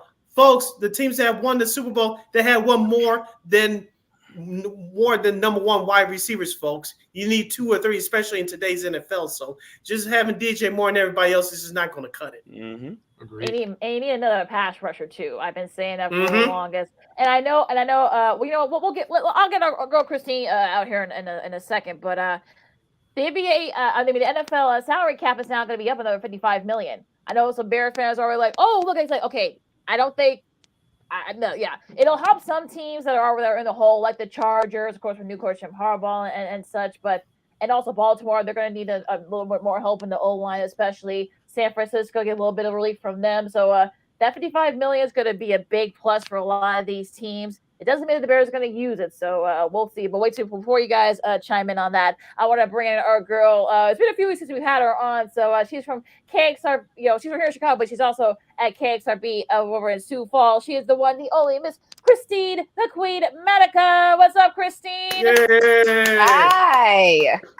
It has been a while. I know, it's been forever. Sorry about the rise for cross last night, but But look, we have a couple of friends we want you to meet. They're from WVON back here in Chicago. You got Tyus T.W. Williams and Arturo DJ Turbine, Garza. Now, we were talking about the. I know your wife for T-Dub. Christine's a White Sox fan, so. All right. So, yeah. So you already made some friends there. But so, what do you think about this whole thing about Reinsdorf wanting $1 billion for a petition stadium in the city? I think it's great. I think they've had this idea in the past. I was talking to some family members about it, and they've had this idea before about moving the stadium more into the city, more into like the Chicago proper area. And I think it's a great idea. It's going to attract more people to go to the games with the restaurants, the entertainment, the atmosphere, and just the location of it in general. I think it's interesting how he's requesting funding for it. I think that's an interesting little tidbit there, but we'll see what happens. It's all talk until something's said and done, right? We can talk about all the speculations with the stadium and stuff like that, what's going to happen at the 76, but until I see a pen and paper and says this is signed, sealed, delivered, I'm going to withhold my judgment until something happens. I know the last time you joined us, Christine, you were in Las Vegas. There was the site of the Super Bowl. I know you didn't go to the game, but two things. One, how's the U2 concert? And number two, how many Patrick Mahomes jerseys did you see while you were in Vegas for that one day? Geez, that concert was unbelievable. I mean, I went through a lot in the start of the week. It was just a roller coaster of emotions. My grandmother passed away unexpectedly, so I had to make that trip to Chicago. Yeah, thank you. Make the trip back to Chicago. Yeah, thank you. And so it was kind of a whirlwind of emotions in 1 week. I was at a funeral, then the next minute I'm on the flight to Vegas. That's how quick that turn was. And honestly, it was the distraction that I needed in that moment, and to just be there and to witness a show that people are flying all over the world to see. It's crazy. And it's something that I'm never going to get back that experience. Neither is Chris or our friends that went with us. And it's something that if you have a chance to see it before the residency is done, I would buy the ticket and go see it. The interesting thing about that whole weekend was normally with any show in Vegas, whether it was U2, Adele, whatever show is going on, usually the day of shows, they sometimes drop ticket prices or add more tickets for a lower price. In the case of the Super Bowl weekend, tickets for all the shows in Vegas dropped about 75%. And that's all the way around, which was the crazy thing about it. I think it's because Vegas thought everyone's here spending enough money as it is. Let's just, give them a little extra something to do until the big game. And with the big game, lots of jerseys coming out. Everyone's talking about, are you a Chiefs fan? Are you a 49ers fan? And it was kind of like a mute tone whenever someone brought that up, because they're like, I don't care. But you definitely heard more of like 49ers fans than the Kansas City Chiefs fans out in Vegas. And, we didn't see a lot of Patrick Mahomes jerseys when you asked that point. Not a lot of Patrick Mahomes jerseys, a lot of Kittle jerseys, a lot of Purdy jerseys. Of course, you're going to see Travis Kelce's jersey every now and again, but we saw a lot of 49ers fans coming in for the game. And there were a couple of Chiefs fans here and there, but I think the 49ers fan base dominated at least the weekend that we saw in Vegas. I didn't see any football players. I walked in on the parents actually coming in on the red carpet at the Venetian. So when we got there in Vegas, we went to the Sphere. And there was there's a bridge that connects the Sphere to the Venetian, and that part was closed off. Well, that's where the NFL honors were held at the night before. So that's why we couldn't get through that way. Then the next day when we were in the Venetian, there was a red carpet going on for the football players' families and then themselves. So it was kind of like, oh, geez, we're in the middle of this. Let's just turn around and not get involved. So that was pretty cool to see all the hype, all the, where CBS Sports had their setup in front of the Bellagio, in front of the fountain, all the little memorabilia going on with the Super Bowl. It was it was really cool. Even though I didn't go to the game, it was really cool just to be in a city where the Super Bowl was going on. Oh, that sounded a lot of fun. Now, how did you feel about the game itself? I don't know how the Chiefs pulled it off. I think the Niners defense gave it to them a little too early when it came to that overtime, and they didn't even try. The guy was wide open to get that touchdown pass from Mahomes. So that was a little disappointing. I knew it was going to go into overtime just because how the line was in Vegas the entire week and just how evenly matched up the teams were at that point in time. Not based on the season overall, just based on that point in time that they were pretty evenly matched up. What about you guys? Turb, I'll start with you. What about your thoughts on the Super Bowl 58? One of the greatest games I've ever watched. Mm-hmm. Not going to say completely good because that first quarter really was dragging its feet. But when it picked up. And I'll say this much. I expected the Chiefs to win. I did say a 3-point margin. I was wrong with my final score. I thought more points were going to be put up on this board. But it was the definition of just wait for somebody to blink, because it seemed at that point someone's making a mistake. Whether it was McCaffrey and Pacheco's early fumbles, I'm like, somebody has to capitalize here, and how they didn't really get all that. No. And then at the end of it, just Pat.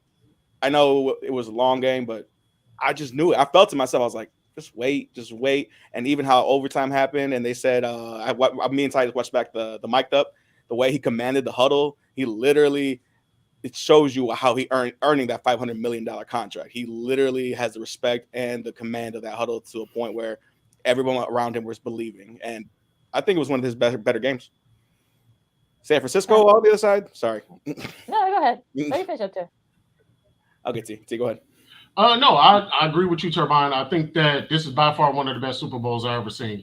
And I did not expect it to go to overtime, but I was thrilled that it did. You know, extra quarter football, I'm always happy. So, but I did expect the Chiefs to win. I said on our show that whoever has the ball last wins the game, and more than likely it's going to be Patrick Mahomes.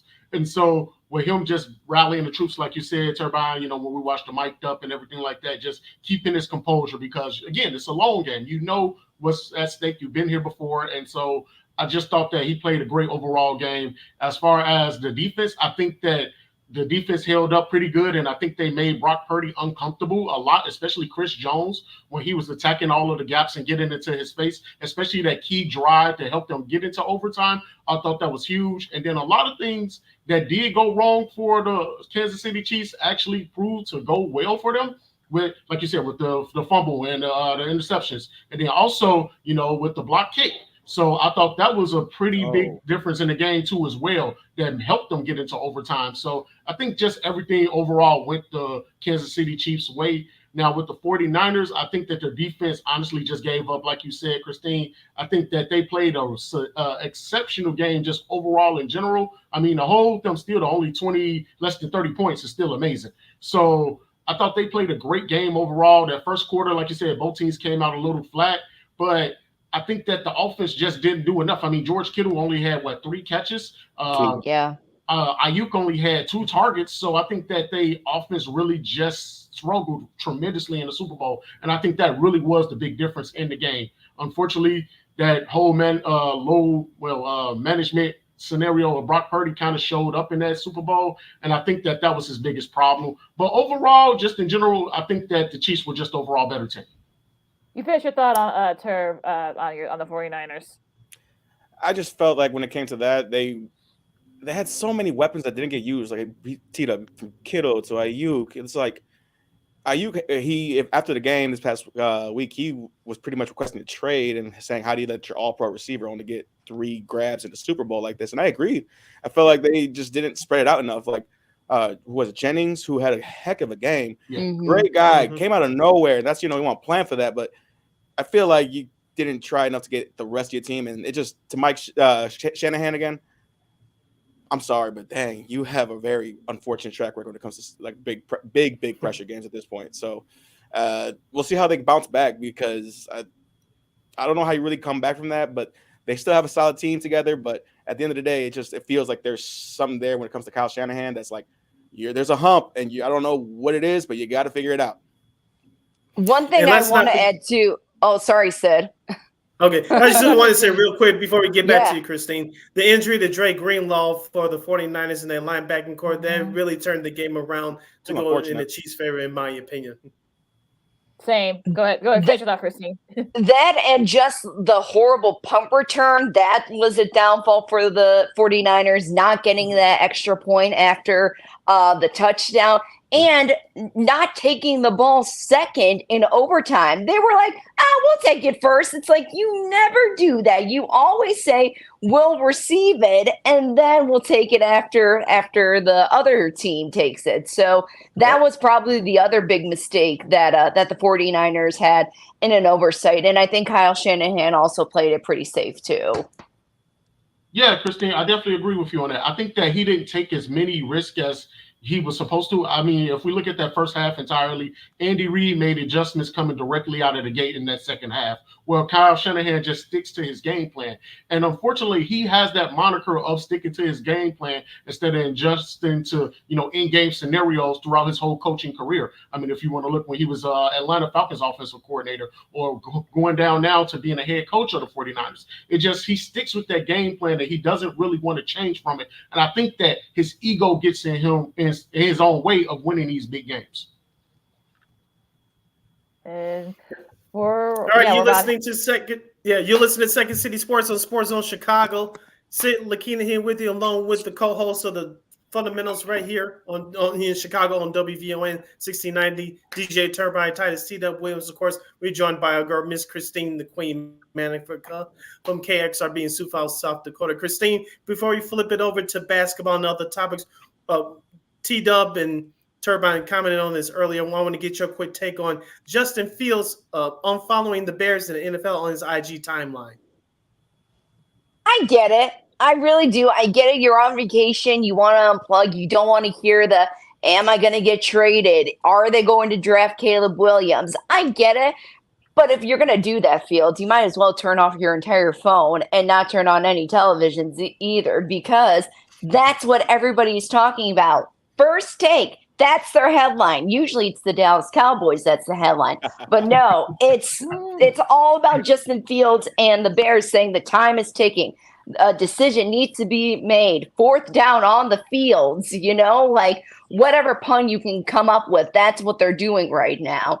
And it's like you signed up for it. In the end, you signed up for this career and this life. And part of being a quarterback and just being a professional athlete in general is that you have to take the criticism. You have to take what people are saying, and it only makes you a stronger person and in the long run a better athlete. So I get it, but at the same time, you might as well just not bring your phone or anything with you on vacation at that point. That's almost like he said an interesting line during his podcast that he was on, saying, even though you don't follow her doesn't mean you're not messing with her, something like that.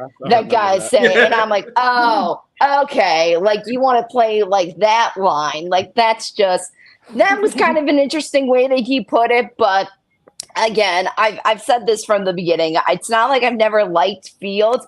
I just think he would be better and he would thrive in a different organization. That's not the Bears, because we've seen it time and time again where they get this great quarterback, one of the top quarterbacks in the draft, and then they underperform. And it's happening again this time with Fields. And I think wherever he goes next, he's going to be great. And the Bears are going to be kicking themselves in the teeth for not changing their playbook. And that's on them. It's not going to be on the fans. It's not going to be on Fields. It's going to be on the organization. T-Dub? Yeah, I mean, I agree with everything that you said, Christy. I think that's a little bit like what I said earlier in the show was I think the writing is on the wall. I don't think you just unfollow for no reason. I think he does know something that we don't know. And so I just think that we might have seen the last of Justin Fields in the Chicago Bears jersey. Turb? I'll piggyback on one thing Christine said that I really liked. It comes with the territory. Like, this isn't new. Like, you know that you're going to get scrutinized. You're the quarterback of the third largest market in the United States. Come on, this it comes with it. And then also I do like how if you're gonna unfollow the Bears, I did see Shannon Sharp on his Uncle Shay Shay. He has a couple platforms over there, but on one of them he just said simply, just turn off your phone. If you really want to unfollow, escape the media. Aaron Rodgers goes into a black hole for a while. Like, you can figure it out yourself. Like, there's ways to get away from the media. So I like we said it earlier before you got on, Christine. The writing on the wall to me is that I think he's out of here and he's just trying to be as professional as he can, and he just tried to do a little damage control. But I think it's what it is. Yeah, and I said that even like towards the middle end of the season, how like this is going to be Fields' last go around, and I knew that. When I forget what game it was, but it was during the Monday night game with the Minnesota Vikings. And they asked him saying, how did you play tonight? And he's like, I did all right. And I'm like, no, be honest. You did not play your best. So, like, that's when I'm like, okay, he's just trying to like bandage up a wound right now and trying to fix something that's clearly probably already broken. And it's time to really look into this draft, look into this combine and see who's someone that you would be interested going forward. I would hate to be that coordinator's job or like that person's job going to that combine and figuring out, oh my gosh, who can possibly lead this team? Because not only is that quarterback's job on the line, it's your job on the line if you pick wrong and if you don't do your research. That's going to be the big thing here. Anyone else have it before we move on to basketball? I'm good. Yeah. All right. Well, the Bulls, NBA, the Bulls lost to the Celtics last night, and they brought back Brian Arcidiacono. Yay! He has a 2-way deal with the Windy City Bulls, and I think I can't pronounce this guy's name. Adarua Batim to a standard multi-year deal as well. He's going to start off with. Well, of course, also with the Windy City Bulls. Turb, I'll start with you. What do you think of the Bulls' chances if they have a chance to the playoffs? I guess I should word it a little bit better there. And the rest of the NBA too. What's your thoughts on the NBA as a whole? The Bulls or the NBA? Which one? Both. Okay. For the Bulls, it's really hard to watch these guys. It's like they're stuck in mud with like no tires, and it seems like every year we've been at this spot ever since the fall off when Lonzo got hurt 3 years ago, and they bottom out. And we found out bottom out for this team means about play in ninth or eighth, 10th spot in that window, because it seems like there's no actual progress when it gets to a certain point. Like earlier this season, we were talking about, oh no, Zach, well, we're playing better. And then we're talking about maybe getting Zach away from here. And then he did his, hey, they're going to trade you to the Pistons. Or maybe I should elect for a surgery. He ain't going to say it, but that's what happened, at least in my opinion. But so it's hard to retool this team now. Especially with the buyout market, they were actually trying to add people. If y'all didn't know, they tried to get Gallinari, they tried to get Kyle Lowry, and both elected to go to other places. So for lack of effort, they're trying. But this season, I don't expect us to do much, really. I've loved the maturation of Ayo and Kobe, the way they have coming into their own. Kobe is a full-on star at this point. Give him a couple more years. He has shown the definition of actual incremental improvement. It was slow, but when he got his handles down, it's like a flower just blossoming. And then Ayo, last night, they lost to the Boston Celtics. One of the things I heard by Stacey King that was a really good thing that I heard was Ayo needs to shoot for Drew Holiday level, that kind of game, because he has the possibility to be that kind of guard, defense, and a little bit of offense. The one thing I would love more is that if Patrick Williams materialized a little bit, came forward. Like, I think personally he's playing out of position. He's not a 4 or a stretch 4. I think he wants to be a wing. He doesn't like to bump bodies. I could tell he just does. There's just certain things he doesn't want to rebound. He doesn't want to do other things. It's fine, but let's figure out what he does good and maximize those things for him. And I think that will only be beneficial only when Zach's out, because when Zach's here, you force him to be into 4 position because you just want him out there. And I get it, but now you're not getting him shots. And then when Zach was out, he was stepping up. It sucks now that he's not in the rotation because of injuries. So it would be an opportunity for him to actually take bigger steps now, but now we just have to worry how he can get him back. So in the whole thing with the Bulls this year, I expect them to be a play-in team, but I don't expect them really to go far. Can they squeak into maybe the first round? Possibly, depends who they match up against, but I don't really have much hope for this team until they really start retooling some things and clearing out some money, because this team needs addition by subtraction. And then Christine? For the end. Oh, yeah. Oh, you're finished? No, I was going to say, no, you can go ahead and finish. Yeah. No, for the NBA as a whole, I'll just real quick, East, West. West, I love what's going on over there. It's the Wild Wild West when it comes to the Thunder, the Wolves, the Clippers. I love all three of those teams. I can't say which one I want to win. I have a soft spot in my heart for Kawhi, so I'm hoping the Clippers can do something over there. But I kind of love watching the Thunder because I was talking to Titus the other day. They remind me of like a Derrick Rose Bulls being led by SGA with him and just a lot of other pieces around him. And the Wolves, the way they playing, I don't know how long it can be sustained, but Edwards is a beast, and that guy is cut from something different. And I just want to see him when the pressure's on. And the East, until someone really steps up to Boston or Milwaukee gets their things together, it's pretty much those guys, in my opinion. Christine? Yeah, when you talk about the Bulls addition, subtraction, and that they're actually trying, I like that because it shows that they do want to go back into their normal winning routine, that they do want to go back to the playoffs, postseason, get another championship. And I think the problem is when you talk to players like Laurie and whatnot, they don't see anything attractive to them outside of the fact that it's in Chicago, right? They don't see any teammates that is attractive besides Kobe and the coach that probably isn't that attracted to them either. Maybe it's the organization itself too, just because of something that's not working. It's a dynamic that's not working clearly. The subtraction would be Zach LaVine, in my opinion, just because injury after injury. What was it? A couple of weeks ago, he's like, oh, now they're 4 to 6 weeks out. And it's like, what are you doing? Open up your cap space a little bit more. Cut your losses with him and just be done with it and move on. Because in order to get back to that status, you got to trim the fat, like you were saying. You have to find the loose ends, find the weaker pieces. And right now, it's him just because of those injuries. As far as the potential for this team and where it can go, of course they have potential. And again, you just have to find something attractive to future players going into the future. I love the conversations in the NBA about LeBron James and how are the Lakers the answer for LeBron? Is he going to stay with the Lakers? And it's like, why even like dangle a carrot at this idea? Because I remember the decision came out on where he was going after Cleveland, and then it was all this big show and facade, and then it was, oh, he's going to the Heat to be with Wade and Bosh.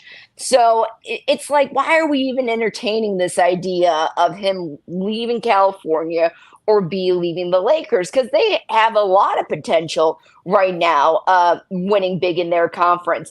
I think the Golden Warriors are a big team to watch right now with Steph Curry and Klay Thompson, who had an incredible game a couple of nights ago, probably one of the best in his career ever. So that is definitely a team to watch, as opposed to last year when the Warriors were kind of on a downslope to start off, and then they rose again a little bit. Now they're just on fire this season, and I think that's an exciting conference to watch, and just interesting to see all the moving pieces and parts to it. Tito? Yeah, I say this a lot to Turbine, and he knows, and then of course you know as well, Akina, that I think that The Last Dance was the biggest thing that helped and hurt the Bulls, quote unquote, as a franchise. I think we saw, unfortunately, Jerry Reinsdorf's true colors as an owner, and I think that was another reason will also deter players from past and now come to Chicago. And so I think that it's all a trickle down effect from the top down. And so you're only as good as your leader. And right now, I hate to be that guy to just talk bad about Reinsdorf, but I think that he's just complacent and putting seats in the stadium. I mean, the Bulls sell out every single year, and then the product on the court is just not working out the way you want it to. I mean, there's no reason that this franchise should still be living in the Michael Jordan glory days almost 30 years later from this last championship. And so, I mean, I know you had bad luck runs with the whole baby Bulls and the draft picks and then the D Rose era. And I know things just didn't work out with you with those. And then, of course, now with the Lonzo Ball injury and Zach LaVine.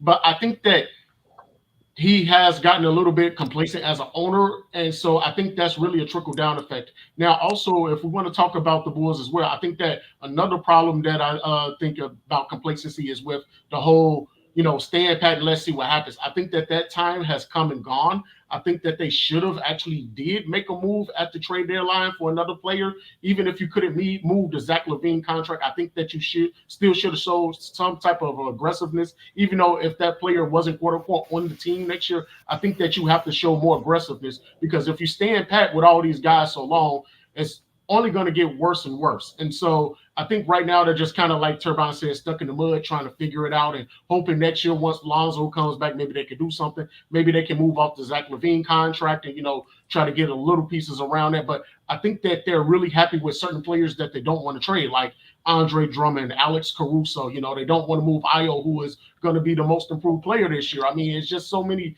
small pieces that they don't want to move, but unfortunately they're going to have to move if they want the franchise to get better.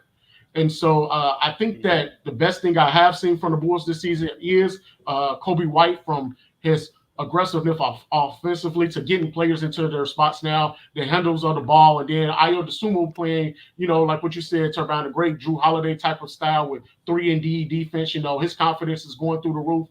Since we made fun of him in his cardio game, I think he's played nothing but better since then. And so I think that with the Bulls, it's just a lot of moving pieces that they got to figure out. But I think it really just starts at the head of the snake. Do you really want your team to actually be better? Because now is the time to start making moves. And, I think that we as Bulls fans, should just, try to, support our team. Of course we need to, but I think that we deserve to see better. As far as the NBA overall, I'm definitely with you, Christine. I'm never counting out Golden State Warriors. I think that, until somebody puts them out, they're still in it. Klay Thompson had a solid game last night. I think him coming off the bench actually works for this team right now. I think that he finally put his ego aside and realizes that he's not the same player that he used to be before the injuries. And so I think it's working for them right now. Pacheco starting is really good. It's turning out really well. He had a great game last night. Kuminga the last 6 weeks has really come into his own since he's challenged Steve Kerr. And, of course, Steph Curry putting up another 32 points last night, doing what Steph does. I think that that's great. One of my sleeper teams that people are still not talking about really is I got to say for sure, I think that the Lakers can make some moves still. I think that I'm sorry, but we can't count on LeBron either. I think that we can't I love the Clippers. I love Denver. I love Minnesota, but LeBron's been there, and we've seen what those guys did going into the Western Conference Finals last year. So I'm not going to rule them out either. I know they're not having the season that they wanted to, but they finally got a healthy Anthony Davis so far, and I think that speaks numbers to the Lakers right now. With the Eastern Conference, I think that it's really pretty much Boston. I love the additions that they made, and I love Porzingis being there. I think this is him finally being on the team that actually wants him and needs him. When you make him the second or third guy, he's not that guy. But I think him playing the fourth option is what's best for this team. So I'm really excited about Boston. I think that they're possibly going to go to the finals. Now, my biggest concern, honestly, is the Milwaukee Bucks. I know that's a lot. You're saying with Giannis Antetokounmpo, and then you got Damian Lillard, and then, you got Chris Middleton still, but I'm still concerned about them. And I know they just brought in Doc Rivers a few games ago. He's 3-7 as their head coach. But I think that if they don't get it together, they can be bounced by one of these play-in teams that make that 8th seed. So I'm a little worried about them right now, but I think they can turn it around. But I think that they will have a problem if they don't get it together soon. Real quick for me, Lakina, on the Bulls, I think management now with tourist Connor Chovas and GM Mark Eversley, their mistake is signing Zach LaVine to that big contract. I know he's making $42 million a year for the next 3 years, starting next year.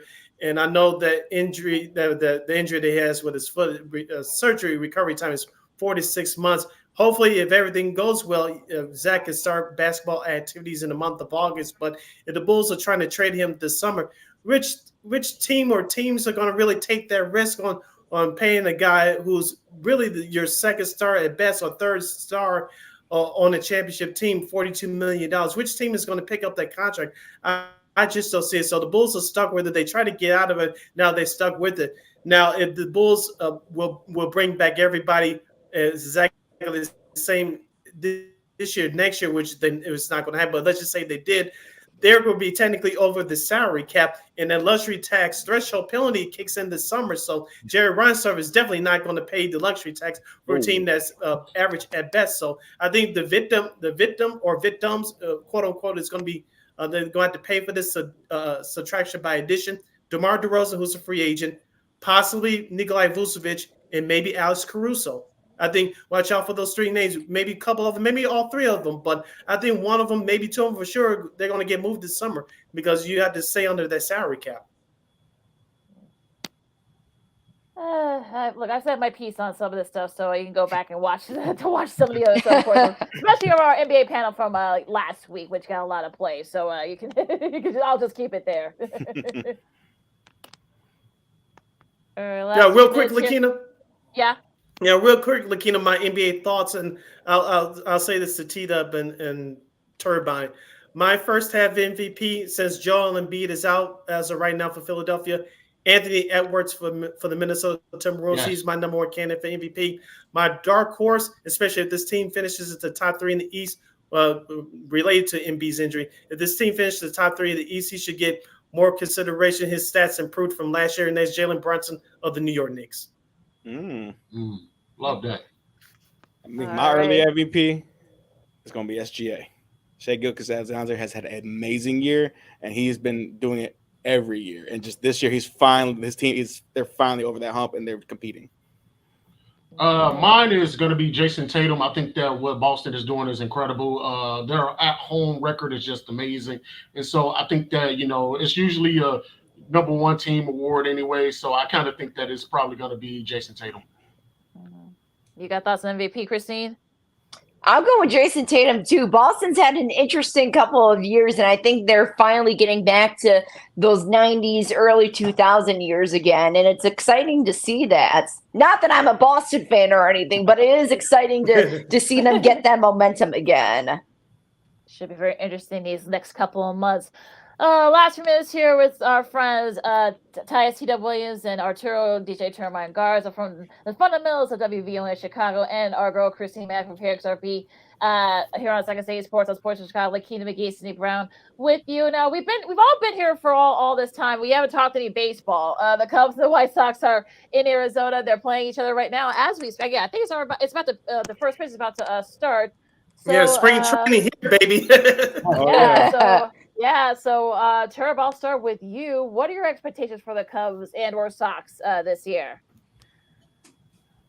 I've been at this point, last couple of years, I've been at the same level. I'm more of a wait and see what happens. I think both franchises have been this offseason has been interesting. I wanted more from the Cubs, and they kind of just sat there, and I kind of want to say what's going on, even though they made some moves, but I am just going to wait at this point. I'd rather see the product first when it comes to this one. But last year, hey T, who won our bet?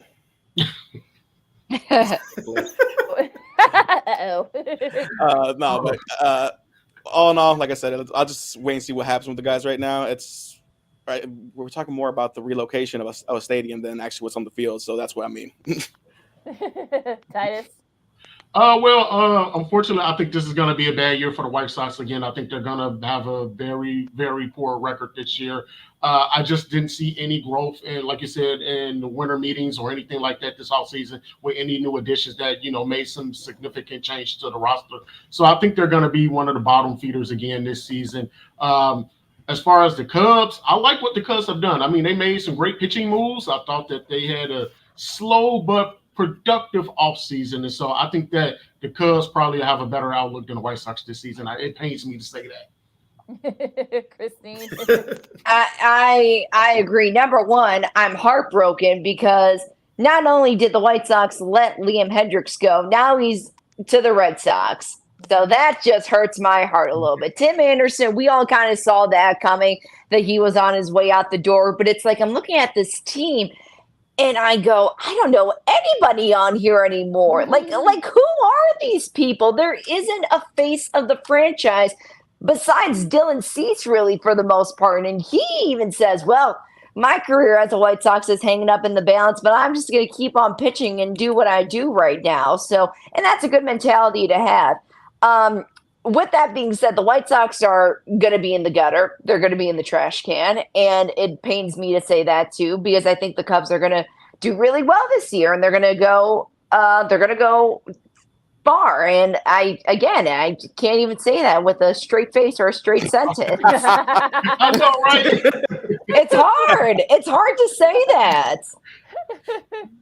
It's okay. It's okay. need I'm the Cubs fan here, so it's okay. I'm eating this up. I think the Sox fans need counseling a little bit. We'll get more into it, Lakina, as the weeks go on in spring training here. But I will say this: I think the Sox will be a better team defensively. Will it translate to wins as far as the playoffs are concerned? Probably not. But I think you'll see a different attitude and definitely a better fundamental, no pun intended, effort from this White Sox team this year. Christine, you talk about the face of the franchise with Dylan Cease. He'll probably get traded on the July 31st deadline. The other face of the franchise for the White Sox is Luis Robert. Yeah, and the other face of the franchise for the White Sox is Luis Robert. He had an MVP type year last year, but the team stunk. You just hope that the Sox can turn around quickly because his contract is up in 2029, I believe. So if the White Sox can't turn it around quickly, you're going to have another star that you had in your system that you grew up, as the kids would say, leaving out the door. And you definitely don't want that on your record if you're Jerry Reinsdorf. Yeah, especially letting go Liam Hendricks. I mean, come on, really? Really? Cancer last year. Come on, what are you doing? Yeah, what are you doing? Gosh. Well, Ryan, so he probably didn't want to pay him, so that's probably what ended up happening. And Tim Anderson, speaking of, he joins the Marlins, so I'm hoping. I'm sure we'd all agree. I hope we all hope that he has a little bit of resurgence down there in Florida. So that should be interesting. And I'll just keep it short just because we're up against it, but. Like I said, I mean, the White Sox, just hope you get to 70. That's all I can say about that. And, I'll take 65 at this point. 65, 70. Probably. Keep going down. 50, keep going down. 50. I'll take 50. No, Christine. Up that to at least upper 60s. I'm being a realist. Eloy, we'll see if he's on the outfield too much. Moncada, we'll see if he stays healthy. As far as the Cubs are concerned, I mean, I think Bellinger will probably be back there. He'll have to sign in a very low contract, I think.